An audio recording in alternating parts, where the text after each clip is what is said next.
Alright then, let's try to solve this question. Let us go through this question number 8.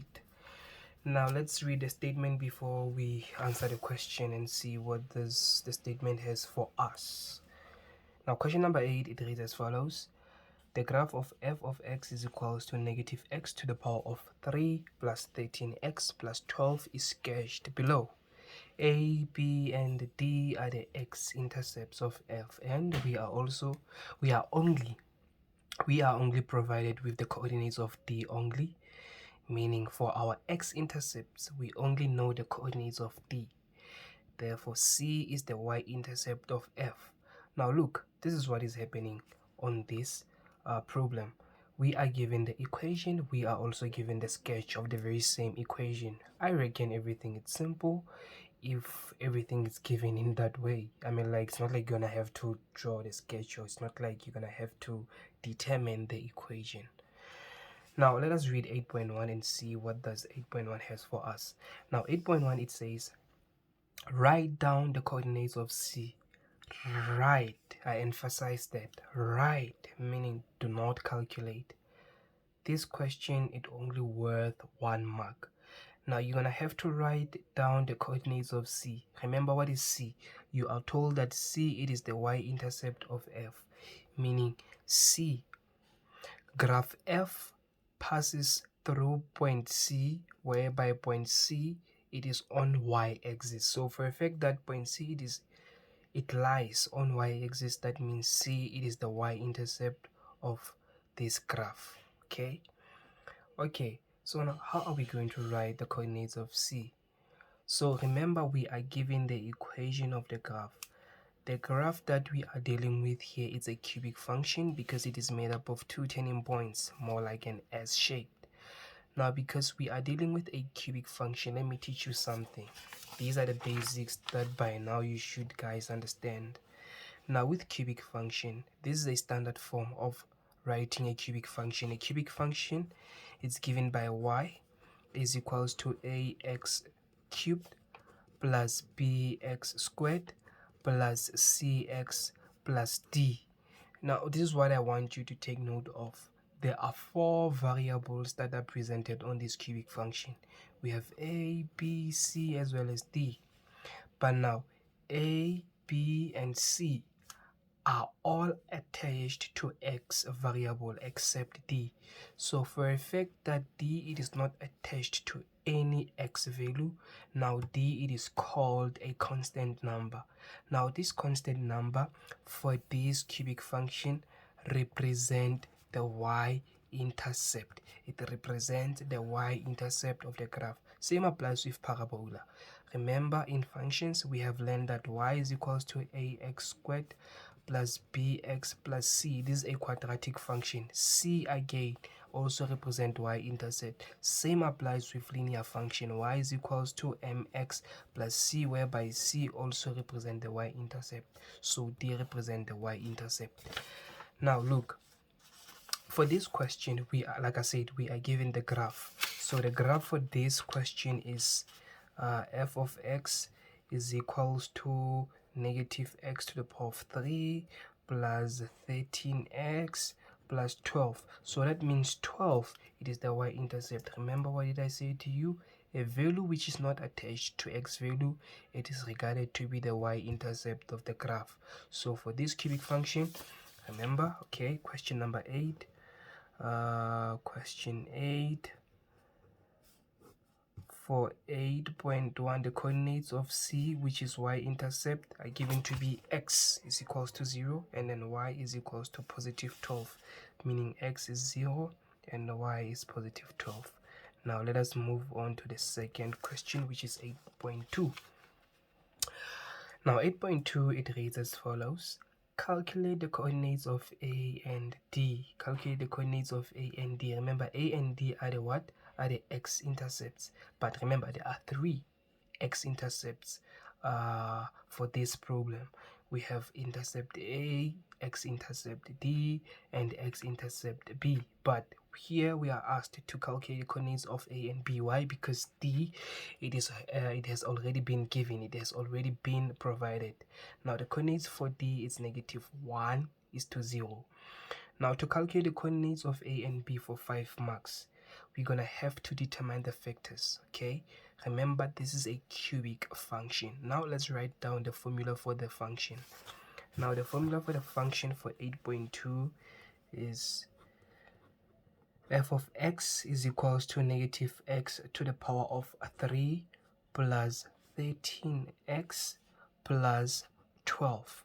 Now, in order for us to determine the factors out of this equation, we're going to have to factorize it. But in this case, it is impossible for us to factorize it with some simple stuff or some simple math approaches. So the only way that we would be able to factorize this is by using a long division method or by using a synthetic table method. I prefer to use a synthetic table method than using a long division method. Now let us go through that table. So okay, remember we want the coordinates of A and B, and we are only given the coordinates of D. For a fact that we are given the coordinates of D, that means the coordinates of D indicate that we have a factor. They indicate that we have a factor for this function. Now the factor that we have is, remember, because we are given the coordinates of D, which is -1. So a factor that we have for this equation, because of that coordinate of D, is going to be x plus 1. This is our factor. Okay, this is our factor for this equation. It's a first factor, meaning we're going to have to determine two factors which would indicate the coordinates of A as well as the coordinates of B. Now, like I said, I'm gonna use where is my ruler? I'm gonna use a synthetic method to determine all of these factors for A and B. Now, remember, for cubic function we have a x cubed plus bx squared plus cx plus d. Now with my table, let me write down my table or draw down my table.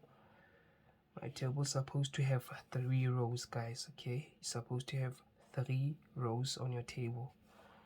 Now here I'm drawing up the columns. Here I'm drawing up the column.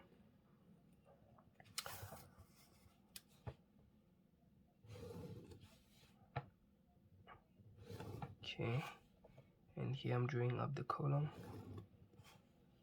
These are my columns and my rows. Okay, all right. Now guys, before you do anything, for row number 2, column number 2, you always write 0.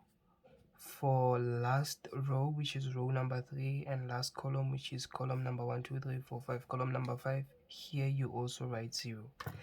And on top of here we are talking about a cubic, and down here we are talking about the parabolic parabolic format. So we're gonna have ax squared plus bx plus c. Okay, now remember we have a factor which is x plus 1. So for a fact that our factor here is x plus 1, we're gonna represent our factor as a single number, which would be -1. Okay, so now look, all of the coefficients of x's, x cubed, x squared, and x, which is a, b, and c, we're gonna take these coefficients from the original equation. Now, what is the coefficient of x to the power of 3? In this case, it's a. What is the coefficient of x to the power of 3? What is the value of a from the original equation? It's -1. Now, what is the coefficient of x squared, which is b? Here we do not have x to the power of 2. So for a fact that we do not have x to the power of 2, that means b in this case is equals to 0. Now, what is the coefficient of x? The coefficient of x is positive 13. I'm writing it down. And therefore, what is d? A constant number. It is positive 12. Okay. All right. Now let's work out our table. So in order for me to get this number, I'm gonna say -1 plus 0 is -1. -1 times -1 is positive 1. 0 plus 1 is 1. 1 times -1 is -1. 13 minus 1 is positive 12. 12 multiplied by negative 1 is supposed to be negative 12, and negative 12 plus negative 12 is supposed to be 0. Now guys, look. Now I know the coefficient of x squared, which is a, is negative 1. I know the coefficient of x, which is b in this case, is positive 1. I know my constant variable, which is c in this case, is equals to 12. Now I go back to my equation. F of x is equals to, remember I have already determined the factor, which is x plus 1, and therefore for my parabolic function or my quadratic function, what is the coefficient of x squared, which is a, is negative 1. We have negative x squared, and for b we have positive 1 and positive 1x, and for c we have positive 12 and positive 12. Now we have a factorized, a simply factorized equation, meaning this equation corresponds with this, just that we wrote it now with this factor and a parabolic expression. Now look, remember we are looking for coordinates of a and b. A and b are the x-intercept. So for a fact that we want the x-intercept, we're gonna let y to be equals to 0. So 0 is equals to, I'm going to take out negative as a common factor here, x plus 1, x to the power of 2 minus x minus 12, and I'm gonna divide both sides by negative. I have x plus 1, x to the power of 2 minus x minus 12, and then I'm gonna have 0, x plus 1. Let me factorize this trinomial. Factors of x squared is x, and x factors of 12, so that I can get negative 1 is 4 and 3, and the bigger number takes the sign of the middle number, and then here we have positive. Therefore x is equals to negative 1, or x is equals to negative 3, or x is equals to positive 4. Now for coordinates of d, we have already been given the coordinates of d to be negative 1 is to 0. And what are the coordinates of a? Coordinates of a, because look where a is located, the x value of a is supposed to be negative, meaning we have this negative value, so it's negative 3 is to 0. And for b, coordinates of b is gonna be 4 is to 0. Now we managed to get the coordinates of a as well as the coordinates of b. Now let's continue by moving to the next question. Question number 8.3. It says determine the point of inflection of g if it is given that g of x is equals to negative f of x. Now here they say to you g of x is equals to negative f of x. So we're gonna have to determine the what for 4 marks. We're gonna have to determine the point of inflection. Guys, what is point of inflection? Now we have a cubic function like this. Now this is what we call a point of inflection. We have the stationary points and we have the point of inflection. The point of inflection, it is whereby your graph start to change shape or start to turn. You can simply say that. Now your graph here is concave up, but immediately when your graph reaches the point of inflection, it starts to be concave down. Can you see that?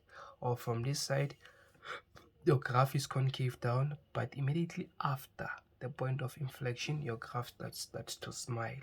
It becomes concave up. So this is what you call a point of inflection. Okay, point of inflection, it is whereby your graph changes. Okay, it's whereby your graph transforms the shape, definitely. All right, now in order for you to determine the points of inflection, the coordinates in a coordinate system, the coordinates of point of inflection, you're gonna use the derivative. You're gonna have to derive the original function of f 2 times. Okay, so we're gonna use first prime or first derivative.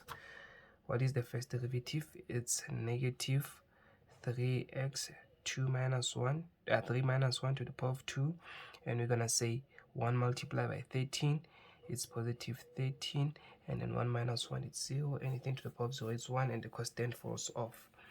And therefore we move to the second derivative. Second derivative, we're gonna say negative 6, and the constant falls off. Therefore, guys, look, at the point of inflection, second derivative will always be equals to 0. So that means second derivative, which is the point of inflection, second derivative is equals to 0, negative 6x. We divide both sides by 6, and x is equals to 0. Now we know what is the x value of point of inflection. Now again, guys, look, the point of inflection that I have determined is for the graph of f, okay? It's for the graph of f. That is the point of inflection that I have managed to determine. But now, because my x is equals to 0, meaning I am talking about the y-intercept. So the graph of g, it is a transformation from graph of f, meaning graph of g, it's a reflection of f. So remember, like I said, x is equals to 0. That means I'm talking about the y-intercept, and the y-intercept for graph of f, it's positive 12. But the y-intercept for g, because g is given to be negative f of x, that means the y-intercept for g is going to be negative 12. So the point of inflection for g is gonna be 0 is to negative 12, not positive 12. Positive 12 is for the graph of f, but negative 12 is for the graph of g. Okay, all right. Now we're gonna move to 8.4.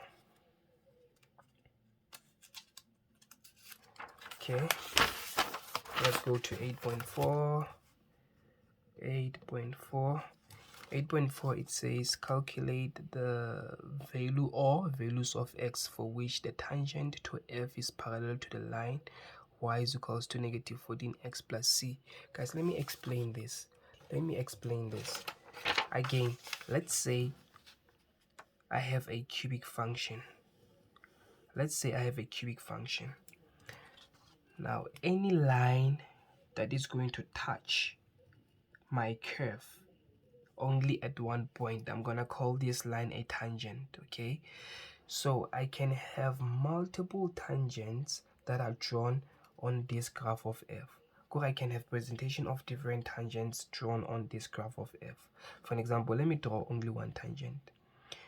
Now the first derivative of this cubic function, let's call this f. The first derivative of f, it is the same as the gradient of tangent at any point. Okay, the first derivative of this cubic function is the same or is equals to the gradient of the tangent at any point, whether it is this point there is a tangent, or this point there is a tangent, or this point there is a tangent, or this point there is a tangent. At any point, the first derivative of this cubic function represent the tangent of that represent the gradient of that tangent that will be in contact with this graph. For an example, definitely the gradient of all of these tangents are not going to be the same, depending on the x value where it is attached to. Okay, all right. Now again, I get the question said we have to calculate the value of x for which tangent to f is parallel to the line. Now look here, let's say for an example we have a tangent. Because we have a tangent, maybe there is a line parallel to that tangent. Now if you have a parallel line to the tangent, that means the gradient of this line, it is going to be equals to the gradient of the tangent, because these two lines are parallel. These are the basics of analytical geometry. Okay, let us do this. Now to determine the x value, which is a point of contact between the tangent and the cubic function, we're gonna do this. we're going to take the first derivative of the function. Remember, the first derivative of a function is equals to negative 3x to the power of 2 plus 13. Okay, now remember, first derivative is equals to the gradient of tangent, since yes, remember, the first derivative of this is equals to the gradient of tangent. Therefore, you're gonna say the gradient of tangent is equals to the gradient of a line. Why am I saying so? Because tangent is parallel to that line we are talking about. So that means the gradient of tangent, it is also equals to, remember, we are given the equation of that line, and the gradient of that line is negative 14. That means the gradient of tangent, it is also negative 14. And therefore we're gonna say negative 14 is equals to negative 3x squared plus 13. Let's transpose 3 this side, 3x squared. And what is 13 plus 14 is 27. We divide both sides by 3. X squared is equals to 9, and we take root sign on both sides, plus or minus. X is equals to plus or minus 3. Okay, x is equals to plus or minus 3. So we managed to calculate the value of values of x for which the tangent to f is parallel to the line. Okay, this is how you solve it.